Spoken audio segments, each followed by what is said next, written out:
Today, we're going to be talking about good news on the ZO6 building, some Corvette assembly plant news, as well as some options that are now available for the C8. Let's jump right into it. Okay guys, as I said at the beginning, the C8 Corvette ZO6 finally received some good news in the form of the fact that the first 2023 Corvette ZO6 that customers ordered have already been constructed. Rick Hendrick, who is VIN number 001, will undoubtedly receive one of the very first 2023 Corvette ZO6. He will receive a 70th anniversary carbon flash black painted edition, which will undoubtedly be absolutely stunning. But the fact that these automobiles are now being constructed is truly amazing news. We received this knowledge from our pals at thecorvetteblogger.com. The first line of the article reads, "With the way the rollout for the 2023 Corvette ZO6 is gone, we definitely could use some positive news from Chevrolet on the progress of the car's manufacture." Here it is then. The first 2023 Corvette ZO6 that customers purchased has now been finished. So folks, even though I know some of us are disappointed and upset that we can't get our hands on one of these automobiles, it is a significant issue. It's amazing to watch these things finally take off. The report continues. The first customer-owned automobiles have been completed 331 days after the unveiling in California last year. Chevy even met their own deadline for summer availability, even though summer is officially over today.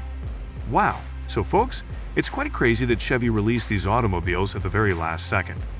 The report continues by stating, "We have known since Wednesday that Chevrolet had achieved this milestone with America's newest supercar, thanks to several sources weighing in.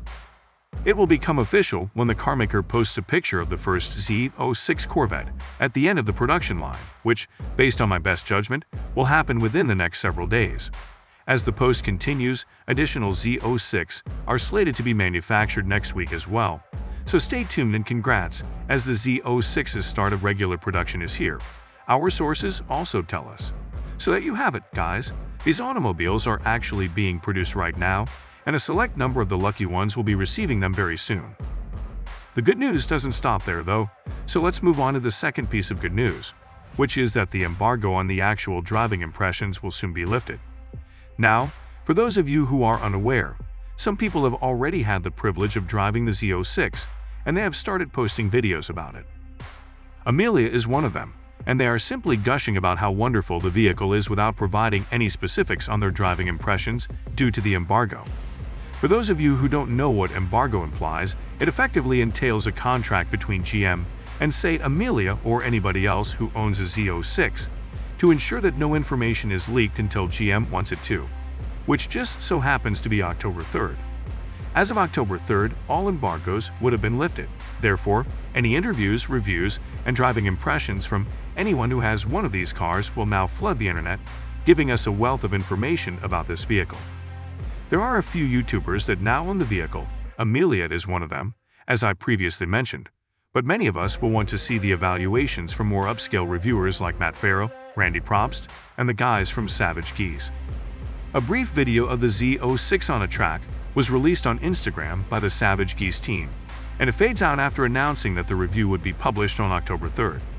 The embargo will therefore be lifted on that date, and once it does, there will be a flood of information from all the YouTubers and magazine companies who would have the car or have already written reviews about it, but were unable to publish them until the embargo was lifted.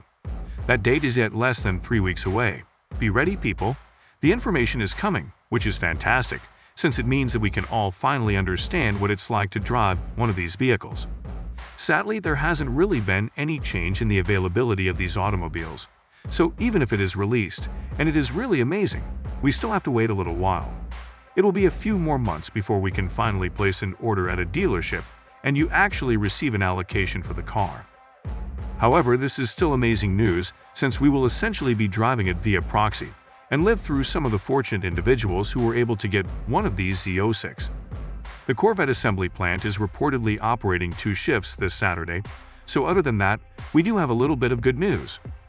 What this implies for you is that if you're waiting for a C8 Corvette, you're probably going to receive it sooner since they're working 2 shifts, making these things even more accessible to customers. This information was provided to us by our friends at thecorvetteblogger.com. It begins by stating some more fantastic news from our friends over at Minutes and CorvetteForum.com that the Corvette assembly plant will be working 2 shifts this Saturday, as confirmed by the plant's communications manager, Rachel Bagshaw, and she says, "We discussed with the team today that we are scheduled for a 2-shift manufacturing operation coming Saturday, September 24th, quote-unquote." Early in January, the Corvette assembly plant put in an unusual Saturday shift in an effort to make up for lost time due to the December tornado. It seems like whatever supply concerns were hindering them lately may have been largely resolved given the increase in output numbers this week and the fact that both shifts will be reporting on Saturday. This week, the Corvette assembly line produced 2023 Stingrays, as evidenced by the production totals of 186 on Monday and 196 on Tuesday. The factory can produce 184 Corvettes in 2 regular shifts at a rate of 11.6 vehicles per hour. Therefore, the plant's previous 2 days of exceeding that figure are a pleasant change of pace. On Wednesday or early Thursday, it should top 12,000. Okay guys, that's what happens. If you're anticipating a C8, like I suggested, it could arrive sooner than you expect. It appears like they are beginning to pick up the pace and really get these things out the door. Now that we were aware of this, we realized it was only a matter of time before we could begin obtaining the components for the automobiles and really beginning to shift into high gear with these things. And it's great to see that it's finally occurring. Let us know in the comments section below what you think about this news, and if you're among the lucky ones. Don't forget to leave a thumbs up and subscribe if you haven't already. And if you want to know more about what this car has to offer, and what you should be expecting, then check out this video over here.